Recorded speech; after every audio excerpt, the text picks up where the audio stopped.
Karena seorang hidup, saya sampaikan ini karena saya dibisikkan oleh beliau, ya.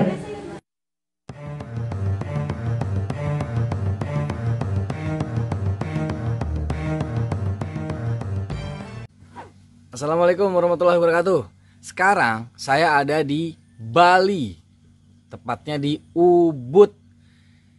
Hal yang terpikirkan oleh saya pertama kali adalah, apakah ada penyebar agama Islam di Bali? Ternyata ada. Kalau di Jawa ada Wali Songo, di Bali ada Wali Pitu. Yang pertama yang saya datangin adalah Pangeran Mas Sepuh. Nah, selanjutnya saya pergi ke daerah Denpasar. Di sana ada makam dari Raden Ayu Siti Khadijah. Siapakah beliau? Assalamualaikum warahmatullahi wabarakatuh. Alhamdulillah ketemu lagi di Sejarah Ziarah. Dan kali ini saya, Aden Bajai, ingin membawa Anda ke sebuah pemakaman, yaitu makam Raden Ayu Siti Khadijah di Jalan Gunung Batu Karu, Pemecutan, Kecamatan Denpasar, Kota Denpasar, Bali. Makam Raden Ayu merupakan makam Muslim yang dikelilingi oleh makam-makam dari penganut agama Hindu. Bagaimanakah kisah dan misteri yang terkandung di dalam makam Raden Ayu Siti Khadijah? Berikut penjelasannya. Nah, saya akan jelaskan mengenai sejarah almarhumah yang dimakamkan di Keramat Agung Pemecutan ini. Lagi sebentar, kalau Bapak Ibu tahlilan maupun doa supaya pas gitu. Kurang lebih 300 meter di utara ada perempatan. Di pojok sebelah kanan ada bangunan besar. Itulah istana kerajaan Pemecutan. Kalau kerajaan di Bali disebut Puri Agung, kalau di Jawa Keraton. Nama lahir beliau bernama Gusti Ayu Madirai.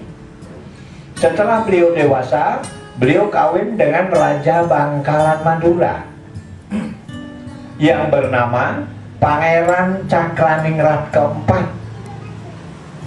Makam dari suami beliau sekarang ada di Bangkalan Madura, di pemakaman Air Mata Ibu di Arosbaya.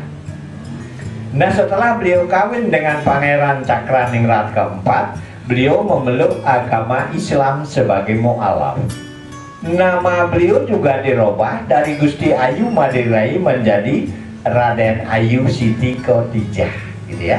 Waktu itu umur beliau masih muda, 27 tahun, sedangkan suami beliau Pangeran Cakraningrat keempat sudah berumur lebih dari 55 tahun. Pada suatu saat, Raden Ayu Siti Khadijah merasa kangen sekali ingin ketemu dengan keluarga beliau di Pemecutan. Nah, setelah beliau mendapat izin, berangkatlah rombongan ini dari Bangkalan Madura menuju ke kerajaan Pemecutan Denpasar, Bali.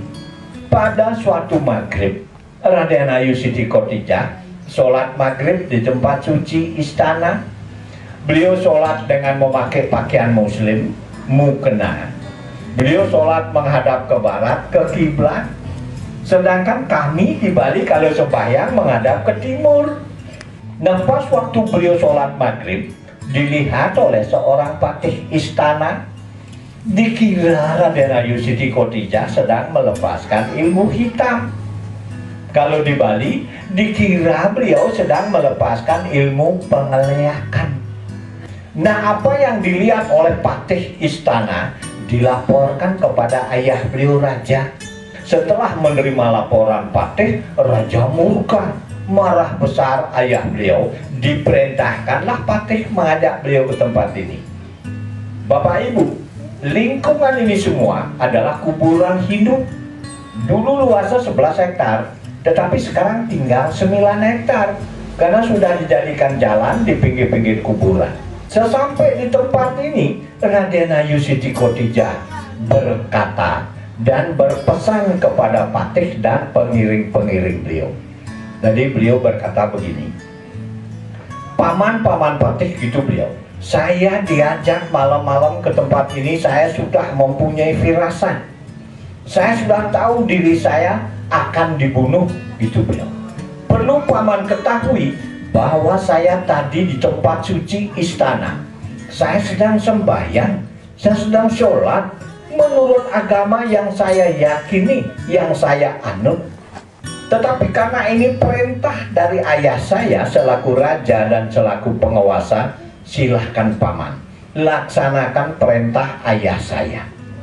Tetapi perlu saya pesan kepada paman, jangan sekali-kali paman membunuh saya dengan senjata tajam, karena tidak akan mempan dan sia-sia.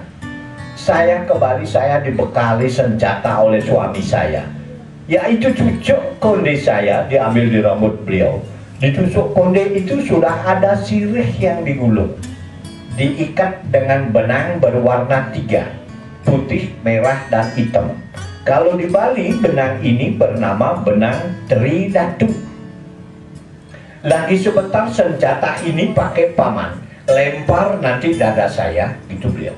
Apabila nanti saya sudah meninggal, dari badan saya akan keluar asap. Bila asap nanti yang keluar dari badan saya berbau busuk, silahkan paman tanam saya sembarangan tempat. Tetapi kalau asap nanti yang keluar dari badan saya berbau harum, tolong buatkan saya tempat suci yang disebut keramat, gitu dia. Dilemparlah dada beliau di sebelah kiri. Begitu beliau dilempar, langsung beliau wafat, keluar asap dari badan beliau. Di mana asap itu baunya harum semerbak seperti bau kemenyan. Kalau menyan ini di Bali bernama menyan madu atau menyan Arab. Seluruh kuburan Hindu ini yang dulu luasnya 11 hektar, seluruhnya diliput oleh bau yang sangat harum. Dan langsung jasad beliau dimakamkan di makam yang ada sekarang. Dan setelah pemakaman selesai, dipimpin oleh Patih melapor kembali kepada ayah beliau raja. Setelah raja menerima laporan Patih, raja sangat terkejut sekali dan sangat menyesal atas perintah yang beliau keluarkan. Nah, kebetulan saat itu kakek saya menjadi kepala istana kerajaan Pemecutan. Diperintahkanlah kakek saya oleh raja. Ada 2 perintah raja kepada kakek saya. Satu, agar kakek saya seketurunannya menjaga makam beliau di sini selaku juru kunci atau pemangku. Yang kedua, pengawal dan pengiring beliau yang 40 orang laki dan perempuan jangan diberikan pulang ke Bangkalan Madura, berikanlah dia tanah tempat tinggal yang sekarang dikenal dengan Kampung Jawa. Kampung Jawa di Denpasar Utara dan Kampung Islam Kepaon di Denpasar Selatan. Karena itu perintah raja kepada kakek saya malam hari. Besok paginya kakek dan nenek saya beserta pengiring-pengiring beliau bersih-bersih kemari ya di makam beliau. Setelah bersih lalu dipagari dengan bambu. Malam harinya tiba, tidak disangka-sangka ada keajaiban di tengah-tengah makam beliau, tumbuh pohon 1/2 meter. Karena tumbuhnya malam, besok paginya kakek dan nenek saya beserta pengiring beliau bersih-bersih kemari. Itu pohon yang tumbuh di tengah-tengah makam beliau dicabutkan oleh kakek saya supaya makam beliau bersih. Malamnya kok tumbuh lagi di tempat yang sama dengan tinggi yang sama. Kejadian itu berturut sampai 3 kali. Yang keempat kalinya kakek saya tidak berani lagi mencabut itu pohon. Tirakatlah kakek dan nenek saya di makam beliau. Di dalam tirakat itu kakek dan nenek saya mendengar pesan dari beliau agar pohon ini dipelihara dengan baik. Karena pohon ini tumbuh dari rambut saya. Ini namanya pohon rambut, karena tumbuh dari rambut beliau. Nah Bapak Ibu, lagi sebentar saya mohon dengan hormat jangan sekali-kali ngambil sesuatu di sini ya. Kejadiannya sudah 3 orang ini ya. Dia diarah kemari ngambil sesuatu di makam beliau, dia umpetin, tidak memberitahukan kepada saya. Sampai di rumah yang satu kejang-kejang, dia sakit ya. Kembali lagi kemari satu keluarga itu kasihan ya. Yang kedua sampai sekarang katanya masih kesurupan. Dari Pasuruan saya ditelepon. Yang mudah-mudahan saya suruh ngajak kemari, sampai sekarang belum datang, mudah-mudahan dia sembuh ya. Dan yang terakhir dari Tangerang, Jawa Barat. 10 hari yang lalu Bapak Kiai datang dengan rombongan kemari juga menyampaikan hal yang sama dengan saya. Supaya hal itu tidak terulang kembali, nanti kalau Bapak Ibu memerlukan sesuatu nanti tolong sampaikan dulu dengan saya. Karena saya mempunyai kewajiban, diwajibkan oleh beliau agar ikut mendoakan umat beliau yang ziarah kemari. Ya, daun-daun rambut beliau kalau ada yang jatuh-jatuh, ya daun beserta bunga beliau banyak yang jatuh sekarang bunga beliau karena 6 bulan sekali baru tumbuh bunga beliau dan jatuh-jatuh yang kecil-kecil seperti cengkeh. Ya, nanti kalau Bapak Ibu berkenan, ya silahkan lagi sebentar habis ini ambil sampai di rumah daun dan bunga beliau dicuci dengan bersih. Setelah Bapak Ibu cuci lalu digodok, direbus dengan 2 gelas air.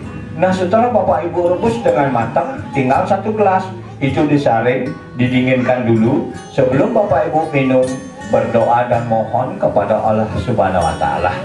Ya, mudah-mudahan bagi Bapak Ibu maupun keluarga di rumah yang saat ini mengalami sakit, mudah-mudahan akan diberikan kesembuhan oleh Allah Subhanahu wa Ta'ala. Bapak Ibu, saya orang Hindu, tapi saya percaya dan yakin kepada Allah. Saya diberikan berkah luar biasa. Terima kasih yang sudah menyaksikan channel YouTube ini. Semoga menambah wawasan kalian mengenai makam-makam keramat yang ada di Nusantara. Kita jumpa lagi di makam-makam berikutnya bersama saya Aden Bajai. Assalamualaikum warahmatullahi wabarakatuh.